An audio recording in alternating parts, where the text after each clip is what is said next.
Okay, welcome back to Roll Mangging for my primer on Dungeon Crawl Classics, the role-playing game, and this is going to be my final part.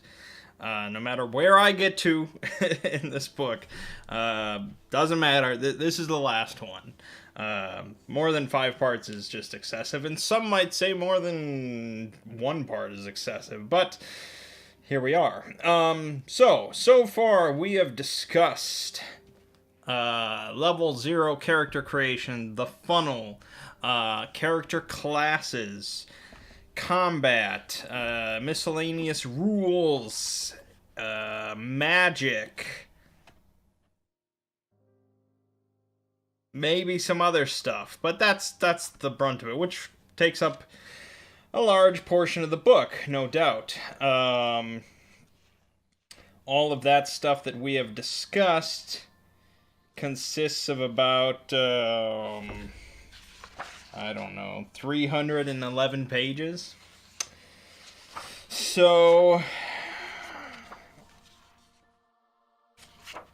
no, 303 pages. There's a few pages here discussing quests and journeys.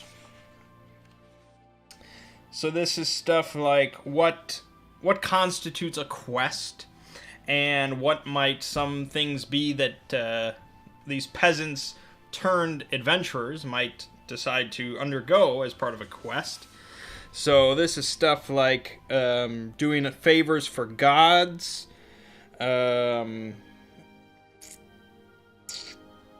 trying to, characters that want to do something extraordinary, something supernatural that they cannot do at the moment. So, like breathing underwater, or healing some plague, or raising the dead, removing curses, slaying something immortal, or achieving unparalleled power, things like that. And then they talk about actually physically traveling across the world. And they make a good point here about the setting. There's no specific implied setting in the book, but the world that the world that this game wants you to present is mysterious. Because you are meant to start out as a peasant, a farmer, a butcher, a gravedigger, things like that. And they make a point to say that people like that, the grand majority of people living in a fantasy setting such as this, never travel further than like a mile away from their home in their entire life. They never go out of like their valley or whatever, wherever they are located. That's where they're born, and that's where the majority of them die, and they never see much beyond that. And so they also discuss the nature of information, and how, information about magical rituals and strange creatures and demons and things like that, this information is not like publicly posted everywhere. It's not spread through the internet. This is all rumors and hearsay. A friend of a friend of a friend heard from his grandpa about this strange artifact in the pond across beyond the valley, or stuff like that. And so when your characters leave their hometown and they go to the next town over, or 3 towns over, they leave their area, it is for them very much uncharted territory. And you really have the characters are meant to not understand or be able to predict what's in the next glen over. And so we'll get into a little bit more in the monster section, but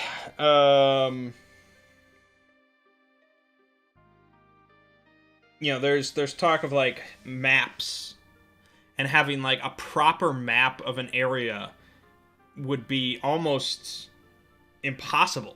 You know, a map of a whole region, like properly detailed and accurate, would be like a magical effect. Because really, most people just living in the area know landmarks and things like that.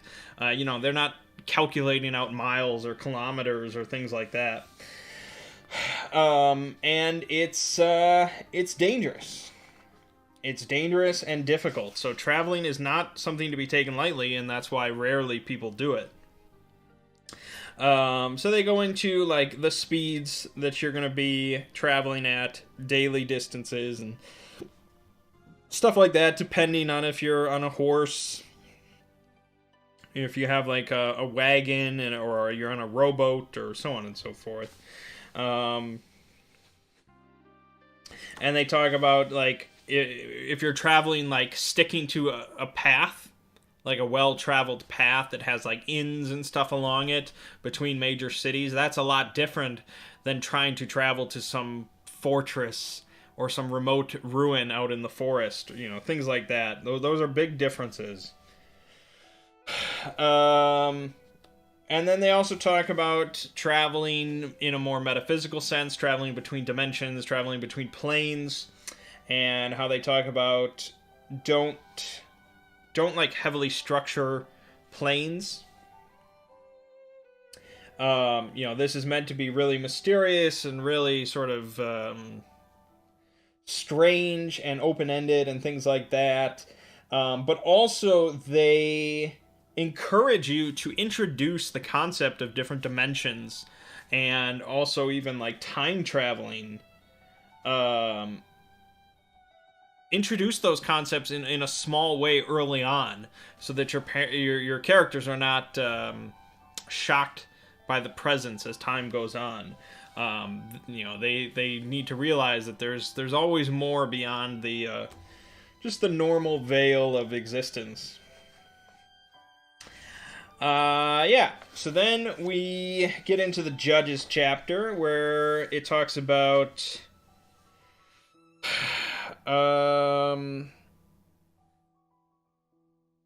it sort of reiterates some things that you should establish for the world. Most people die right where they were born. Nobody really travels much. Most commoners are illiterate. Rare is the man who has traveled more than 20 miles from his home. There's no reliable form of long-range communication. And it says, make your world mysterious by making it small. Very small. What lies past the next valley? None can be sure. When a 5-mile journey becomes an adventure, you'll have succeeded in bringing life to your world. So, you know, it's a common thing in role-playing campaigns of mapping out your entire world. And you map out, you know, this huge world with all these different continents and countries and kingdoms and big cities and all these different geographical features. What they're saying is you can have a full campaign in one region, you know, that's 100 miles across, and that is more than enough adventurers for some of these characters. And yeah, you can have stuff that interacts with other dimensions and stuff like that, but you don't need to be globetrotting to have a mysterious and epic adventure. Then they talk more about wizard spells, and sort of how mysterious magic is. You know, they really reiterate this. Let's see. While divine entities may place knowledge in the hearts of clerics, wizard spells result from dangerous interactions that do not follow predictable rules. Magic is not like physics. It is imprecise, and the decimal point is hard to place, so to speak. As Harold Shea, I don't know who that is, learned, summoning 1 dragon, 0.1 dragon, or 100 dragons is a matter of inculcation, not equations. A supernatural display can be accomplished in more than one way. One wizard may chant, another might practice a strange ritual, and a third may burn incense, all to produce the same result. Moreover, one wizard's method of magic may not work for another wizard due to some trick of bloodline, extraplanar allegiances, or simple cosmic fate. Magic is just that. magic. Yeah. Again, a lot of this is just to reiterate magic is strange, mysterious, not easily understood, even by, arch wizards. So it talks about how, magic is often randomly discovered as far as mechanics are concerned. But you can also, if you hear about a new spell through adventuring, through another character, through discovering a spell in a scroll or tome, or other game activities, you may identify that spell to learn. You have to spend at least 1 week per spell level learning and practicing the spell. And then when you study the spell sufficiently, you make a DC 10 plus spell level check. So this is a D20 plus your intelligence modifier. If you pass, you learn that specific spell. If you fail, you cannot attempt to learn that spell again until you've advanced another level. So I think in that case, you just get a random spell. Because through your testing, through your interactions, you didn't quite get what this other wizard wrote down, but you've discovered some other way to bend magic to your will that is also useful to you. But not the way you exactly wanted. So yeah. And they give some tables here for where you might find some spell knowledge. Like in the secret library of Alexandria, by gazing in the pool in the Hall of the Dragon Kings, in the Necronomicon. Yep, it mentions the Necronomicon. By bargaining with the demons on the plane of Asmodeus. By translating the secret language of the Dryads. And so this is, just... Really, it can either be judge adventure ideas. Because if you have a wizard in your party, you know that's an easy bait, right? It's something easy to put on a hook, and the wizard in your party will be like, "Oh, I want to learn this crazy spell," because you can hype it up or however you want. You can describe the spell in very evocative ways, or these are things that a wizard could be like, "I want to learn a spell. I want to learn powerful magic." And maybe not even have a specific spell in mind at the time, but might be like, okay, in locations like this, there's got to be some super powerful magic I can access. So that's definitely can be a lot of adventure hooks.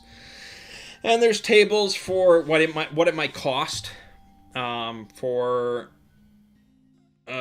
you to gain this magical knowledge, like 1 year of service to a wizard, and he might impart this knowledge on you, or 100,000 gold pieces, defeating the greatest enemy of the person who shares the spell, a vow of silence, retrieving a unique object such as the last ray of a dying sun, so on and so forth, and then some rare components that you might need for a spell, like Medusa's eye, and then you get to hunt a Medusa, or a virgin's pure heart. And then you have to go and find, you have to be, really evil enough to be willing to tear out a virgin's pure heart, just for power. Then you have to find a virgin and make sure that she's pure, which, it's debatable what exactly that all entails. Or a mother's love for her child. That's the component listed on this table that you might need for a spell. A mother's love for her child. How do you how do you harness that? Again, a lot of this just reiterating how strange and mysterious magic is. And that's fantastic, because so many games do not present magic in that way. It's all very rote and described and explained. There's rules here for summoning a familiar, because that's one of the level 1 spells. You can summon a familiar to help you out.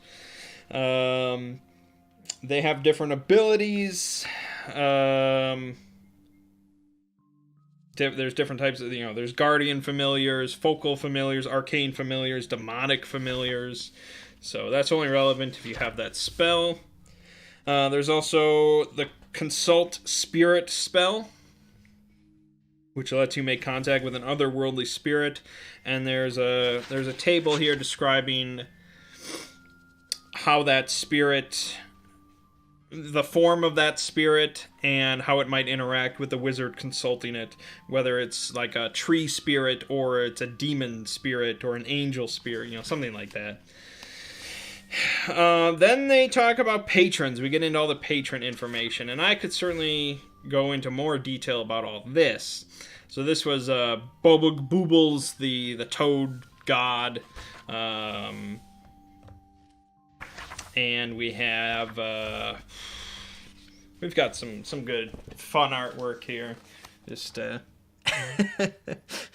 this frog wizard studying some sacred tome with a giant frog statue behind him. Ozzy Dahaka, the demon prince of storms and waste, and so you can invoke him to bring down lightning or cyclones or sandstorms. And he's also the god of snakes, so he can summon snakes for you. And patron taint for him might bring down some storms that sort of mess up your day as well. And so he can give you spells that allow you to transform objects into snakes. So sort of Moses, I guess?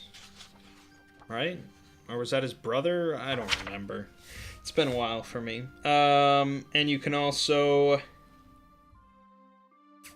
Oh, this is one. Kith of the Hydra. So if you cast this spell, depending on the result, when you die, if you die, you're restored to full hit points upon the next new moon or dusk, or immediately the following round, blah, blah, blah. So the lowest one is like, if the caster dies within the next hour, his body is restored to full hit points upon the next new moon. So you're not restored immediately, and it's not like you're not restored somewhere else. You're restored right where you die. So depending on the situation, like if you're dropped in lava, you're probably boned. But depending on the situation, that could be very handy. So if you know you're going to get into a big fight in the next hour, that would be something to cast. And the better results are like within the next 6 hours, next 24 hours, next week, next 100 years, stuff like that. And then he also gives you a spell that lets you transform into like a sandstorm, which is pretty cool.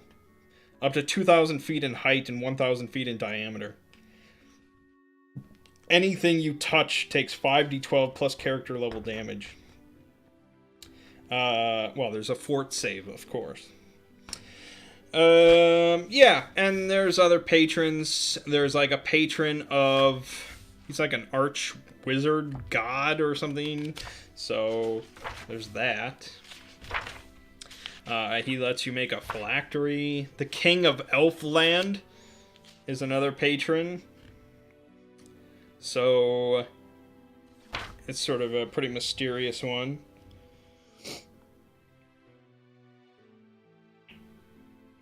Here, one of the spellburn effects for him is the caster is granted the spellburn bonus, but must succeed on a minor quest in the next 1d4 weeks. Until the quest is completed, the caster cannot regain the burned stat points. The goal of the quest is both trivial and difficult, typically to recover an item with a value only understood by the King of Elfland. A dwarven smith's favorite anvil, the tiara of a lady-in-waiting, the Black Knight's shield, the Emperor of the World's favorite diadem. So yeah, there's plenty of fun stuff here. They don't list too many patrons. I think there's like 5 or 6 described here.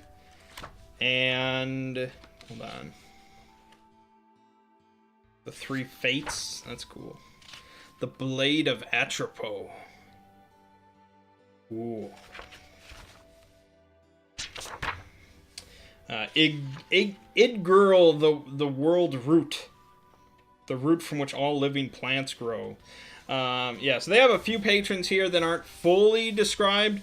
It's just the invoke patron results. So it's the world root Abatuke, the Lord of the Five, a pit fiend, and Itha, Prince of Elemental Wind. So there's a few of them where they just give the invoke patron results, and they don't give spell burn and spells and stuff. But it's really not that complicated to come up with new patrons. You know, if you're doing a setting and for whatever case your wizard comes across this new entity that you've created for the setting, and decides to invoke it as a patron, you might stat up one of these things. It's not incredibly difficult, and you could even just reflavor some of this stuff. They talk about cleric spells, divine aid, so asking for divine aid. There's a table here for things that a deity might require of a cleric, as for like returning the favor. So, while meditating in his temple, the cleric hears a voice that encourages him to ransack the temple of the deity's rival, noting that his own prayers will henceforth go unheard until he prays in the ruins of the rival temple. Nice. There's just a lot of these fun, interesting ideas to just spur on adventure. Things that you might not normally have done in just a normal game, role-playing a certain character, but due to the way that there are forces more powerful than you might just do things you normally wouldn't. And then there's another table that shows different difficulty classes, DCs for asking for divine aid. So lighting a candle, lifting a latch, auditory effects, visual effects, +1 or 2 to a roll, unlock a door, summon a weapon, lifting a boulder, send divine warriors to aid a charge, smite an enemy, change the weather, topple a pyramid. So yeah, you know, if you're in a bind, you might as well call upon your god to topple a pyramid for you. But if he does and you make it out, there's gonna be some favors to call in there.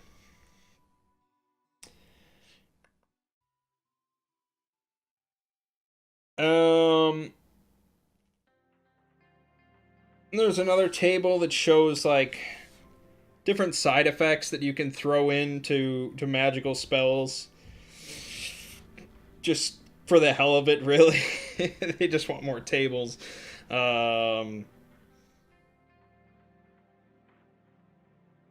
Like cinders appearing around a target.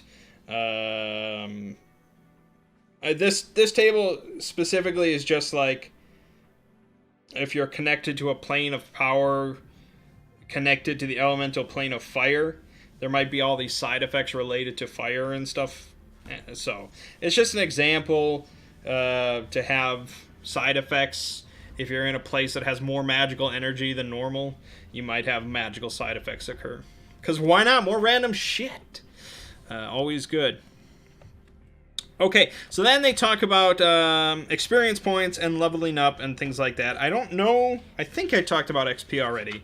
Where forever surviving an encounter, you know, killing enemies or bypassing enemies or traps or negotiation or what, surviving an encounter is anywhere from 0 to 4 XP.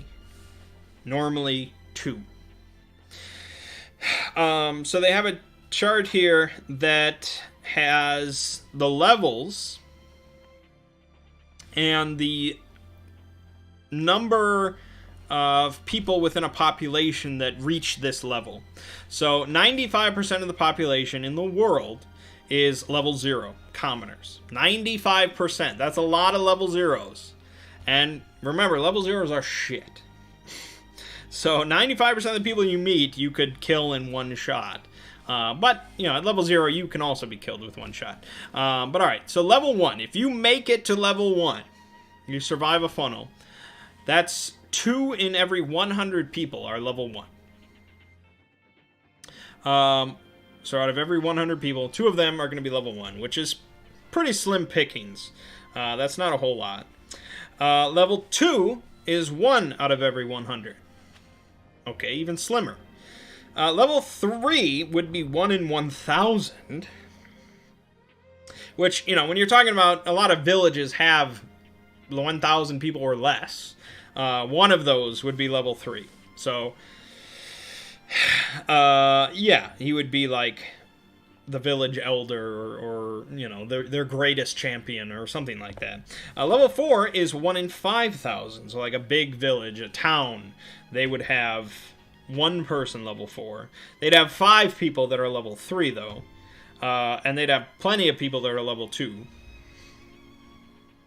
Level 5, 1 in 10,000. So yeah, those are definitely a rare breed. You're not going to just wander around and come across many level 5s. But in a big city, yeah, you'll see a level 5, maybe a couple. Level 6, now you get really crazy. It's 1 in 50,000 people is level 6. So that's sort of the...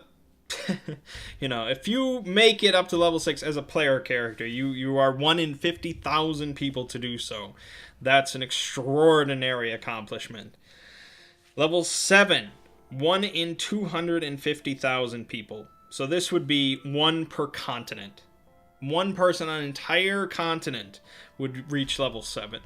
So he would definitely be legendary. Level 8, 1 in 1 million. So this would be like the only person in the world at one time would be level 8. Yeah.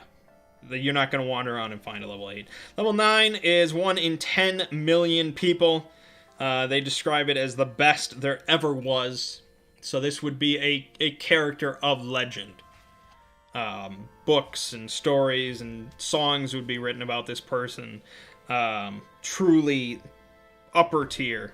Top tier, you might say, because 10 or higher is described as an immortal or demigod, no longer mortal.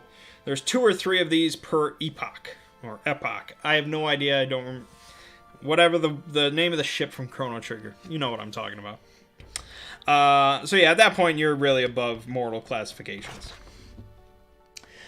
So,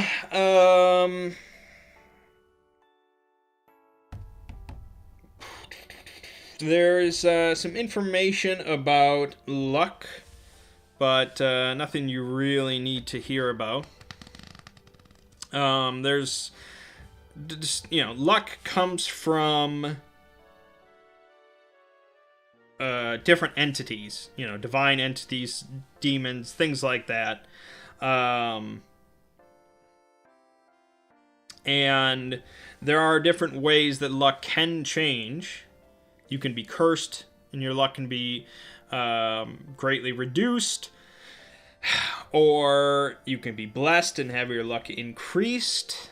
They have an example here of a particular constellation appearing at the planar meridian for the first time in 1,000 generations, resulting in a new zodiac sign. All characters' luck modifiers are re-rolled. Or the judge can choose one common result for everybody. So that's sort of a big deal. They also talk about having, like, the person with the lowest luck really gets sort of shit on. So anytime it would be like some completely random effect, you're going to target the person with the lowest luck.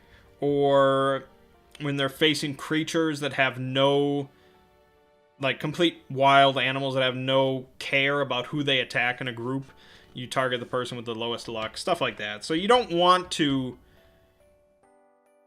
be like, oh, I can burn 15 luck and that's fine. Like, no, having low luck definitely sucks. You want it to be high. You want to do things to keep your luck high, and so on and so forth. 30 minutes into this, we haven't gotten to the bestiary. Okay, I'm really gonna move here. So, okay, last time I talked a little bit about magic items, and I said that magic items in DCC are not things like a +2 sword, or a helmet of +5 health, or stuff like that. That's lame. Magic items are, of course, linked to magic, which is very strange, mysterious, and powerful. So magic items should also be... Tolkien is a good example of having magical artifacts that are not taken lightly, or should not be taken lightly. Every magical item has a name and a story and a history. There's no small magic items that are just commonplace.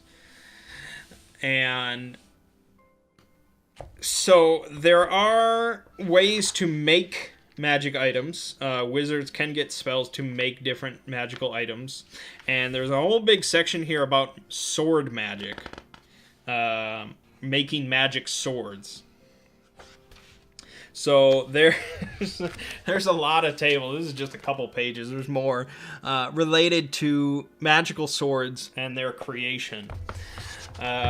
But basically, like, every magical sword in DCC has an alignment, has different characteristics, such as being able to speak or telepathy.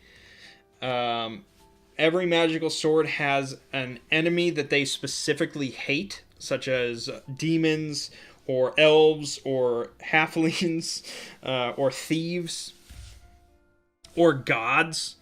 So that's fun. If you find a magic sword that specifically hates gods, and the sword might compel you to seek out its enemy. That's possible. And every sword has a special purpose. So when you make a sword, or the judge gives you find a sword, it rolls on this table determined by its alignment.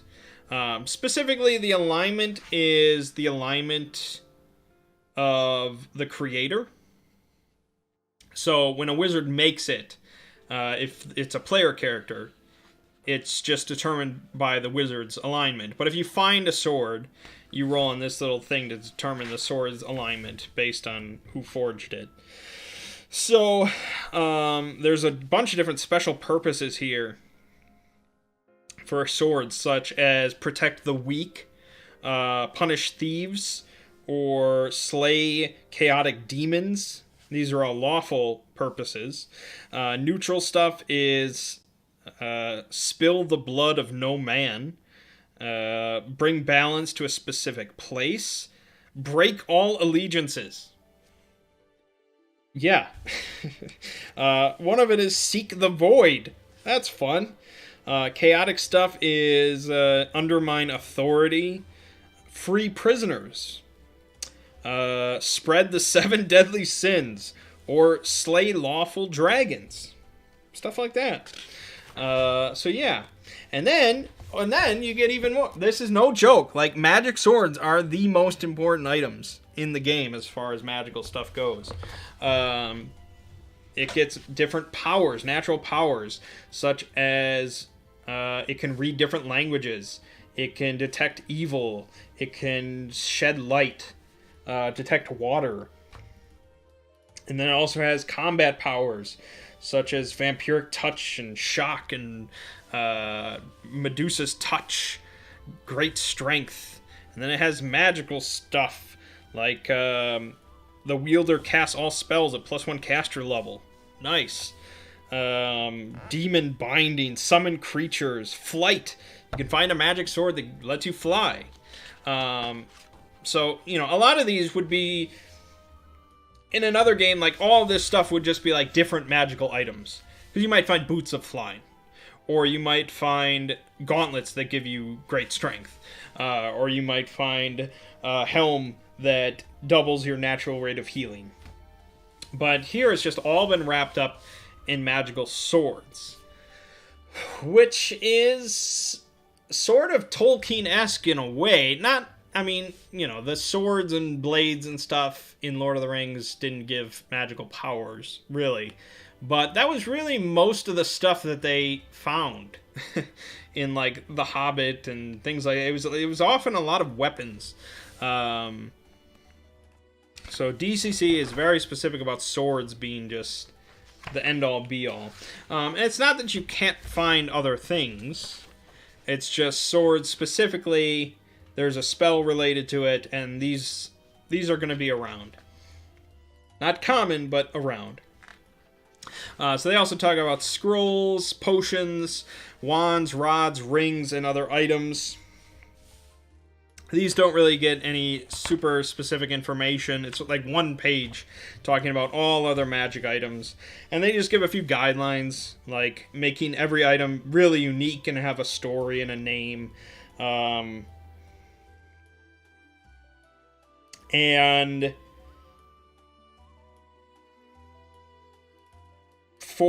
normally magic is very unpredictable.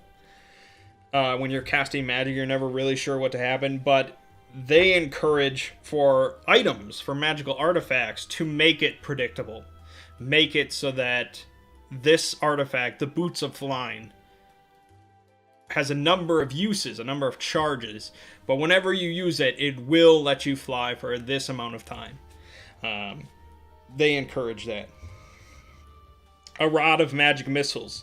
It has a number of uses, but whenever you use it, it will shoot this many magic missiles, and they will do, this roll of damage. Because that makes it special. Because magic is normally so unpredictable. To have predictable magic in that situation is pretty powerful. Yeah. Okay, so monsters. The bestiary. Before we just go over looking at a bunch of different monster stats, there's a couple pages here that talk about, just as magic is strange and mysterious, unpredictable, very esoteric, so should your monsters. In a game like this, and I'm not unfamiliar with this concept of playing Dungeons and Dragons, and the DM introduces some monster, and I'm sitting there thinking about, okay, I think I've seen this monster in the monster manual. Let me try and remember. Let me try and remember what its moves are and what it's capable of. This should never happen in DCC ever. Your players should never really be prepared for anything they might encounter, unless they are specifically trying to research it. But even then,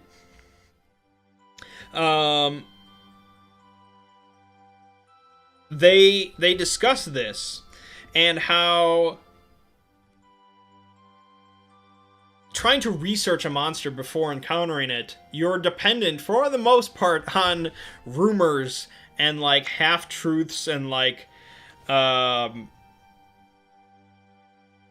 here they talk about certain monster descriptors have specific meanings to adventurers and fantasy role-players, but are very generic terms for peasants. For example, a village elder describes every monster as a demon.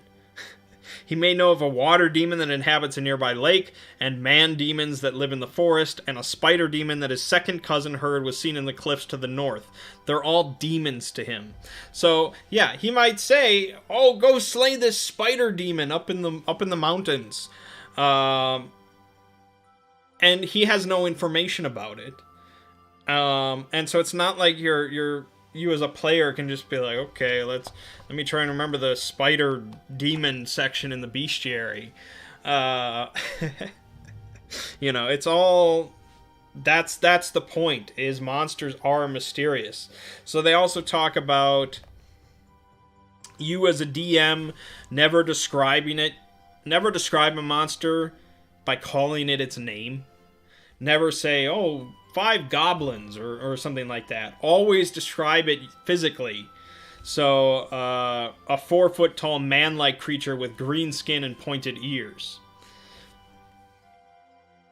Now, you might hear that and think goblin, but you might not, because they also talk about sort of adding variety to your enemies.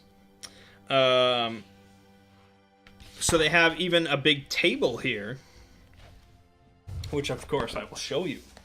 They have a big table here for introducing variety in common enemies.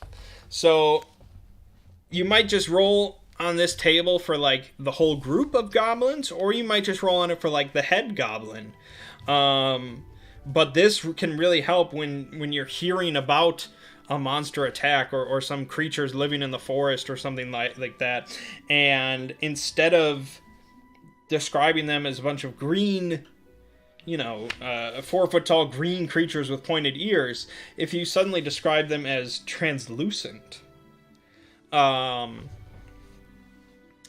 might make people think twice. Like, oh, what the fuck is this? Translucent, 4 foot tall translucent creatures. And they might just be goblins. But this introduces a lot of mystery into the world. It makes sense that not every creature is just cut from a mold and very cookie cutter, and they all look identical. Like, there's variations all over the place. And introducing those variations with sort of this framework of non-specificity can really make players think twice about what they're going into. So they also talk about, rather than calling a monster like a minotaur or a unicorn or a chimera, you instead describe it as the. Because as far as this village elder is concerned, or something like that, this is the Minotaur, or something like that, to give a little bit more like importance and fear into these monsters. But you can also refer to these things as with proper nouns. So instead of calling it the Minotaur, you might call it Mornoth, the bullhead. So you get sort of these somewhat descriptive proper nouns without, using the word Minotaur. And coming up with, new original terms that also might give your players pause, because they're not exactly sure what they're going to go in for. It's a little bit just pure flavor to really make the world interesting, but it's also a little bit to counter sort of a meta approach, to make sure the players aren't preconditioned to approaching certain monsters. So yeah, there's some guidelines here, some advice for describing different encounters. So instead of saying the caravan was raided by 20 goblins, you say the caravan was raided by many dirty brigands in leather armor, led by a short red-skinned creature in a dark cloak. And instead of saying the cave is occupied by 6 goblins throwing dice to pass the time, you might say several shapes step forward from the dark shadows of the cave, revealing scrawny orange-skinned man creatures with sharp fangs and glowing eyes. Like, even just describing them, instead of saying green and saying orange instead, orange-skinned man creatures, you're just putting a totally different image in the players' heads. So that's all really good advice, really cool stuff. This table for introducing variations is really cool. They've got different, like 20 different skin colors, different weaponry that they might be using, such as like swords and shields, or nets, two-handed battle axes. They've got a D40 table here discussing different, like, strange appearance things, like having no ears or horns or mustaches, things like that, and unusual behavior aspects, such as they force slaves to fight for them, or they are scared of the dark or light, or they speak only in whispers. These things can introduce entire new elements to your campaign. And they've also got similar stuff for specifically undead enemies. They talk about how monsters don't play by the rules. They talk about elder monsters. There's a 1% chance that any mortal creature is an elder specimen with a higher intellect, or intelligence, and personality. For example, an elder orc may be a great weapons master who wields the mace with a skill not found in any living orc. Despite his frailty and age, the elder orc receives a +10 bonus to attack rolls with the weapon, and fights with such strength and skill that orcs around the world seek to train with him. So yeah. Then they talk about balancing encounters. Modern role-playing games include complex rules for encounter levels, challenge ratings, and other systems for balancing encounters. These rules do not capture the glory of classic fantasy. The DCC RPG has no such rules beyond the generalities of hit dice and dungeon levels. Let the characters learn when to charge, when to retreat, and when to bide their time until they are powerful enough to win. If they don't learn, let them suffer the consequences. It's sort of like how in some Elder Scrolls games, enemies might level with you. And so nothing is really a challenge, and you can go anywhere, and everything is around your same level. So it's equal, and you continue to get powerful, and things get powerful with you.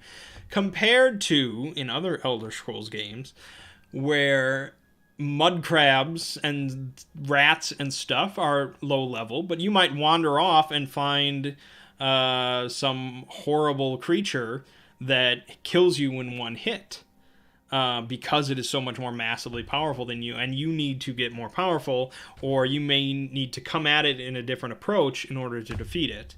There's a big difference between those two ways, and I think a lot of people prefer the second way, and at least I prefer the second way. So that's sort of what this is talking about, is there's really not a balance to combat. I mean, to an extent, and you know, the judge sort of knows, he has a general idea of what's insane and what's unreasonable for characters to surmount, but he also knows what they can beat if they're clever. And he can also show, you know, he can display a show of force and hopefully have them know that they can't beat it unless they're extremely clever or they come back later, you know, things like that. But no, there's no challenge ratings or anything like that for balancing encounters. That's literally all they say about encounter balance. Then there is the critical hit for monsters. So there's a few different monster critical hit tables, just like different classes get critical hit tables. So humanoids, if it's an enemy humanoid with a weapon, this includes orcs, kobolds, goblins, so on and so forth, they roll on the normal class crit tables. So they get to use some of those. But dragons get their own crit table, demons get their own crit table, giants, undead, and then there's a general all other monster crit table. With like 30 different effects. So there's a lot of different stuff here. There's a lot of different crit effects in this game, which is always fun. Then they talk about treasure. I know, we haven't even gotten to the bestiary. It's like the next page, but this treasure section is really interesting because it talks about how you might come across this ancient treasure that's worth 5,000 gold pieces, and then you sell it to some guy in the city, and suddenly he has 5,000 gold pieces to spend, when most people, 95% of the population, never even sees a gold piece. So it's like, where is he spending this money? What government is even minting this kind of currency? And what happens to the economy when he tries to spend all this money? There's no banks, aside from very few in the capital cities. And where did the monster get, like, where do monsters get like hordes of treasure? You know, where do they get hundreds and hundreds of gold pieces if they're killing peasants that have never seen a gold piece? So it's a very interesting section here talking about the nature of treasure in sort of a realistic sense, which a lot of people don't care about, but that does not change the fact that it is interesting. So they actually don't include a lot of information about what to do with, like, treasure. But they say, always ask yourself, where did the monster acquire such wealth, and what happened to the local economy in the process? Some people can just skip over that, but I actually do think this is pretty interesting. And I'm normally not that interested in, like, the economy of Dungeons and Dragons.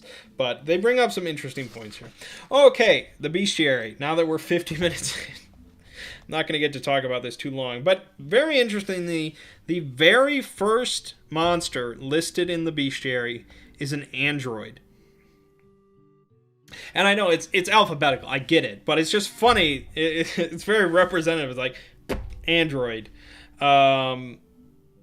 Created by a race from beyond the stars and programmed by the time gods. They are still found wandering the depths of the Underdeep or guarding long-buried spaceships. Yes, this is a Dungeon Crawl Classics role-playing game and talking about androids in spaceships. And we'll get to later when they mention time travelers. That's another enemy in the bestiary. So, like I said, the game is meant to be sort of strange and mysterious, and you're not supposed to shy away from that kind of stuff. This is not exactly completely traditional high fantasy stuff. There is some strange things going on. But you do have a lot of the staples. You've got giant ants, ape men, basilisks, bats, giant beetles, elder brain. There you go. Some come from the distant path, others from the unknowable future, and not all are the brains of men. So they're basically giant psychic brains. Like Mother Brain. There you go. Bugbears, cave crickets, cave octopus, giant centipedes, chimera. So basically, yeah, they have some artwork. So here you have the cave octopus there. You've got the chimera and the cockatrice over there. They got, some nice little black and white artwork for stuff. They give the enemy's initiative bonus. Basically, it's basic attack. They usually have 1 or 2 attacks. So, like, a cockatrice has +2 melee for a peck attack that does 1d3 damage plus petrification. You have to do a DC 13 will save. They give the AC. Cockatrice has 13. Then they give hit dice, so 3d8 hit dice. So how that works, I believe, is when you introduce this enemy, you roll 3d8, and that's its HP. So this sort of determines that each enemy is a little bit different. While that means that you could have this cockatrice have 3 HP, it also could be a super buffed out, roided out cockatrice that has 24 HP. But I think a lot of people, or at least probably how I would just do it, is take the average for everyone. Because it's not that important to me to have a difference. It's more just about the general encounter. So you just take the average for any hit dice roll, and there you go. Then they have their movement rates, how many actions they get, and their different saves. And then they have a little description. It talks about any special attacks it might have, and sort of a description of how it looks. Cyclops, deep ones. Yes, there you go, deep ones. Deep ones are actually pretty easy for the most part. They have a +2 melee attack, 1d6 +3, so more than enough to kill level 0 characters. 13 AC, hit dice is 1d8 +2, so minimum of 3 health. They can swim a lot faster than they can walk, and they've got good fort and will saves. They're always encountered in well-armed war parties supported by clerics of their enigmatic gods. There will be a minimum of 20 deep ones armored in sharkskin leather and shields, and armed with barbed clubs and maces. War parties also carry nets and rope for retrieving victims alive. For every 10 warriors, there is a level 1 cleric. For every 30 warriors, there's a level 3 cleric. So yeah, going up against a war party of 30 deep ones and a level 3 cleric. And up to 1d4 war wizards accompany any sized force, each one possessing 1d3 plus 1 levels of wizard spellcasting ability. So even though one deep one as statted here is not that bad, when you've got 30 of them with a few war wizards and a level 3 cleric, yeah, you're going to watch out for some deep ones. Then they've got all the sorts of information about demons. There's a few pages devoted to demons and sort of the different types. Type 1s are a lot different than Type 5s. Type 5s are, of course, the most dangerous. They crit on a 16 through 20. They can teleport at will to any location. They're immune to weapons of less than +4 enchantment. They have infravision. They can use telepathy. Yeah, so that's pretty good. Yeah, a Type 5 demon is like a pit fiend, whereas a Type 6 demon is a Balrog. So what I just described to you is all that shit with the Type 5. Balrog is above that. And yeah, they call it a Balor or something, but we know it's a Balrog. Then they also have a bunch of tables you can roll on to determine like its basic shape and different traits and attacks and so on and so forth. Dimensional Sailor. Humanoids from another dimension that ride skiffs floating through the air. Yeah, there you go. Right after the section on demons, you get Dimensional Sailors. Welcome to DCC. Dragons, of course, get a big section talking about all their different powers. Dragons do not... These are not like 4th edition dragons or something like that. These are not little baby dragons. They do actually have rules for baby dragons, but if you're putting a dragon in your game... Like, you might have baby dragons in, like, the back of the cave, but they're going to be guarded by a mean son of a bitch. They can cast spells. They do insane damage. They get powers of causing earthquakes, changing shape, charming, darkness, earth to mud. They can have immunity to all sorts of shit, hurling rocks, fast reflexes, frightful presence, armored hide. AC is increased by an additional +4. And their AC, for like an adult dragon, their AC is at... where does it even determine? Oh, okay. Yeah. An adult dragon starts with 19 AC. So having an armored hide would put it at 23 AC. That's no joke. Yeah, so dragons aren't meant to be messed around with. And dragons can be lawful, neutral, or chaotic, and they might have their own plans and plots and things like that. And, think of Smaug.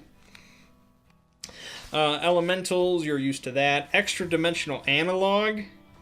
This is basically you from another dimension. So that's interesting. And they have different tables, so it might be you from another dimension, but you're made out of fire. And so you live your fire life, but for whatever reason, the two of you meet, and shit might happen. It might be you from the future. It might be you that comes from like a much more heroic timeline where you're like the leader of the resistance or something like that. It might be you from like the ancient past and you don't know any technology, but you're like fucking Tarzan, so you could beat the real you to a pulp. Those are fun stuff. Gargoyles, ghosts, ghouls, giants. There's nothing... A lot of this is not crazy new. But everything in here is really interesting. The descriptions are all really good. The unique features are all really cool. And you do have some of the unique creatures. Gnolls, goblins, griffins, harpies, hellhounds, hobgoblins, Hollow One, a self-animated marionette. basically it's a tentacled mass, and it just like, it's sort of like the Men in Black alien where the face opens up, and there's like the little dude in there that operates it. It's like that, but there's a tentacle bunch in the center of it. So that's cool. Hydras, insect swarms, killer bees, kobolds, lizard men, colossal leech. Oh God. There you go. You can fight some colossal leeches underwater. If you're this guy, you're fucked. You are fucked. You are just done. Living statues, lizard men, giant lizards, man bat. Some call him Batman, but no, this is a real man bat. He's scary looking. Manticore, Minotaur, mummies, ogres, orcs, owl bears. Oh, and they got a nice picture of an owl bear. How can I say that and not show you the picture of the owl bear? Some of you have never seen an owl bear. Look at that. That's a proper owl bear. Next to a really ugly orc. Primeval slime. Pterodactyl, giant rat, giant scorpion, serpent man from Sen's Fortress, servitor, those are demonic servitors, shadows, yeah, getting attacked by a damn shadow, that's fun. What's its AC? Oh, it's incorporeal, immune to non-magical weapons, has a 17 AC and 6d8 hit dice. Oh, but when it attacks you, it just drains one strength. So it drains your strength until you're dead. That's cool. Shroom Man. A Shroom Man. They're fungal creatures that live deep under the earth. They generally resemble living, walking mushrooms. Oh, so it's the things at the bottom of the, What the fuck is that called? The lake. I forget the name, I'm sorry. In Dark Souls, the lake with the mushroom people. There you go, Shroom Men. It's in the book. Skeletons, Underdark slugs, giant snakes. That's a big-ass snake. Subhumans, time travelers. I know we're over an hour, but I gotta read the time traveler one. So, time travelers are men from 1 million years in the future. They wear white togas and speak in two voices, one their own and one an electronic intonation that comes from a blinking, boxy apparatus they carry.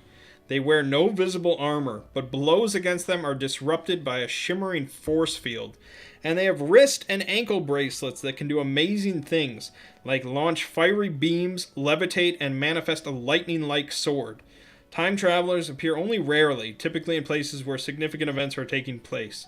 They observe from a distance and rarely interfere, but are sometimes forced to defend themselves. So, their basic attack is a laser sword. So yes, it's a lightsaber, plus 8 to their attack roll, and it does 2d6 damage. You think a lightsaber would do more, but 2d6 damage. Or they also have a blaster. You get plus 8 to that, and does 3d6 damage out to a range of 400 feet. So they've got lightsabers and blasters. They have a 21 AC and 4d10 hit dice. And they can fly 30 feet per round. It's amazing. Troglodytes, trolls, troll lords, Vombus leech, Vombus zombie, wolves, and zombies.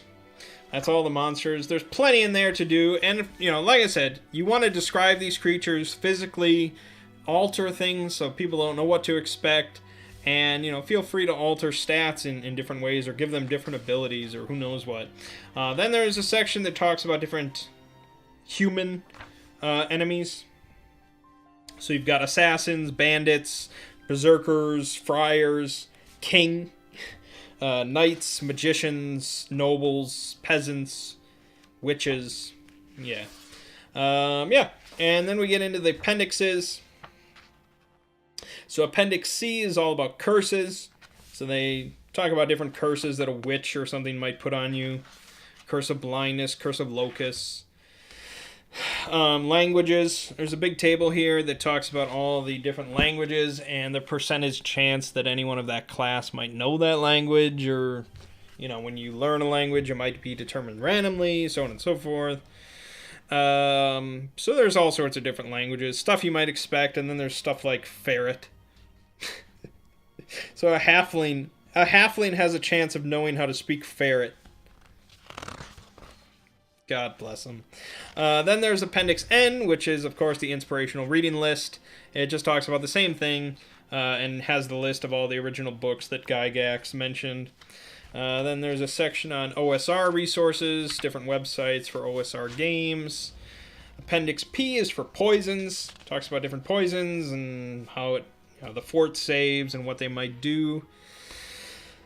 Then there's a couple tables talking about different names.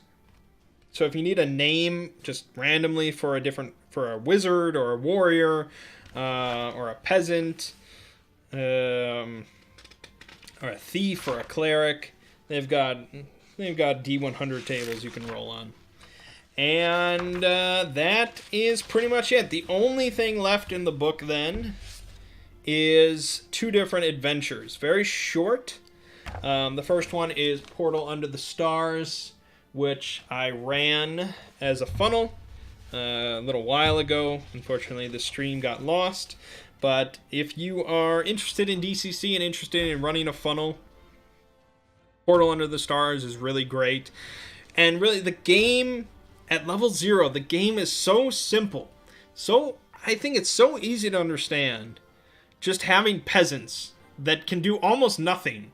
And yeah, it's a little bit weird because you're controlling a few people, but I think that's not even that big of a deal. If I was talking about like a gateway RPG, like people that have never played an RPG before in their lives, and they were interested, this might be something that I'd run because it's just so simple. And it's not perfectly indicative of either DCC as a whole or RPGs in general, because it is, you are playing as peasants and it is incredibly lethal. But it also serves as the perfect segue into a campaign, because you have these peasants that these people, you bond with these peasants that survived some horrific ordeal. They made it out and now they can become adventurers. I really like Portal Under the Stars. And yeah, I would definitely recommend it. Even if you're dealing with people that know RPGs and they've played them before, I still think it's pretty good. But when I ran it, it just seems so simple to just get in there and go. You can have all the level 0 characters pre-generated, pre-made. You just sit down, you explain like 5 minutes, and boom, you're there and going. So yeah, that was pretty good. And then the other one that I didn't do is the Abbot of the Woods. So I can't really discuss this. I haven't even read it. But it is definitely longer than Portal Under the Stars. And it is for basically level 2 to 3 characters. Or level 1 characters that have peasants following them. And that's it. That is DCC.